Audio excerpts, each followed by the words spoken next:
Hi everyone. I'm quite frequently asked the question, how far will my wheelchair drive?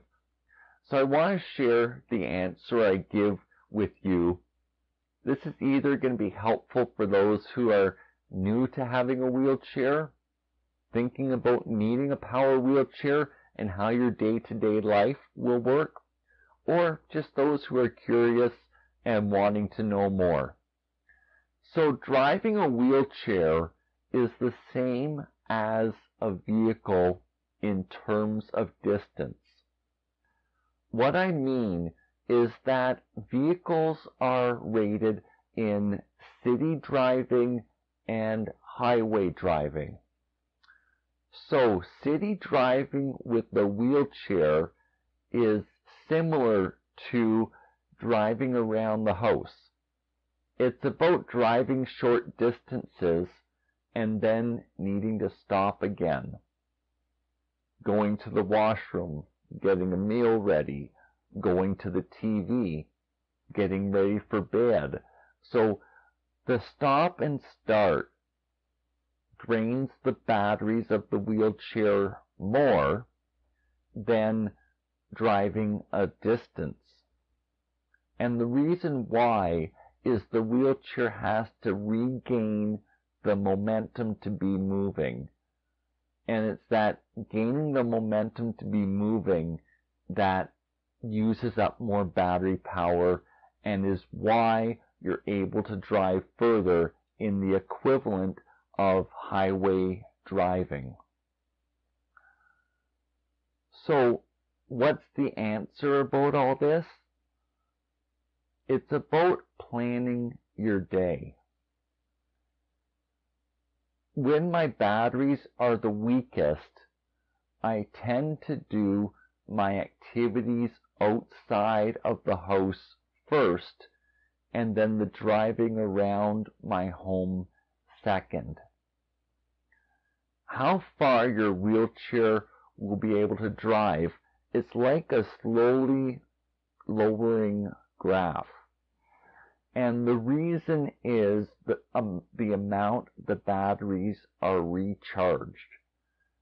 So let's say, just for simple math, that your wheelchair is able to drive, let's say, 16 miles.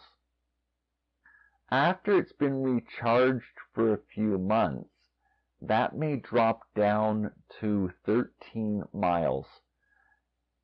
What happens with lead acid batteries is they get sulfated. And the sulfating is harder for the batteries to get the electricity from the acid component that's in lead acid batteries.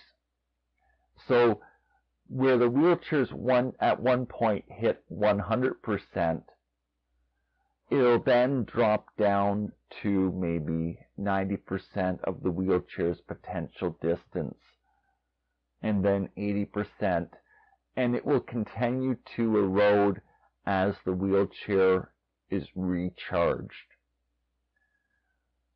In terms of the batteries, there's actually a rating in terms of volts of when the wheelchair batteries are considered worn out, and it's because the wheelchair's potential distance has dropped down so low that you're not able to function in day-to-day life.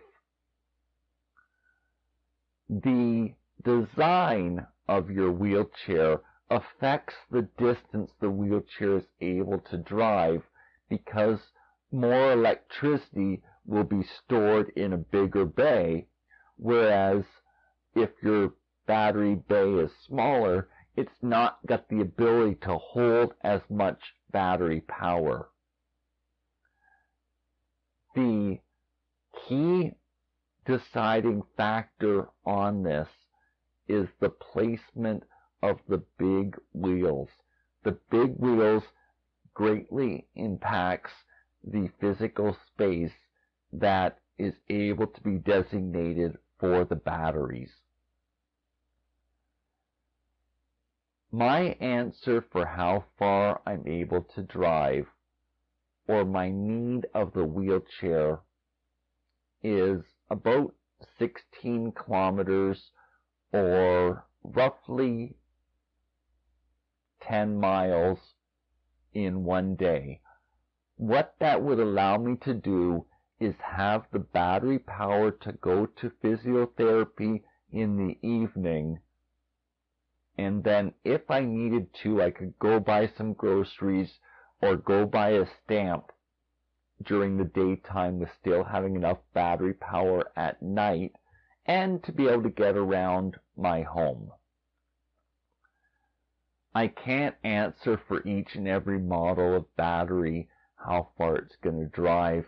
During the cold weather, my wheelchair tends to lose about 30% of its driving capacity. The weather and the surface you're driving on also affects it.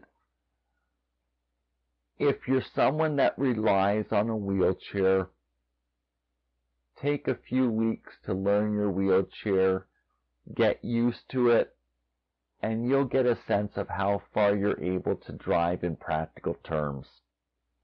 It is subjective to the model of wheelchair, the batteries that are in it, and the type of motor model that's used on your wheelchair. Unfortunately, I can't give you an answer. The best suggestion I can give you is to look at the sales literature for your wheelchair, and it will give you an up to kilometer or mile range. I do encourage you to know this. Having a wheelchair is about improving your quality of life. It's important that you're able to do what you need. A trick to make your battery power go further is incorporating some of the driving that you could do by using your local transit system. So all the bus routes where I live have a ramp that people normally step up onto. It actually flops out like this, and it becomes a ramp for a wheelchair. So for example, if you're going to go to the mall, maybe you just drive your wheelchair one way and use the public transit to get the other way. I personally enjoy driving my wheelchair. I get to see people's gardens.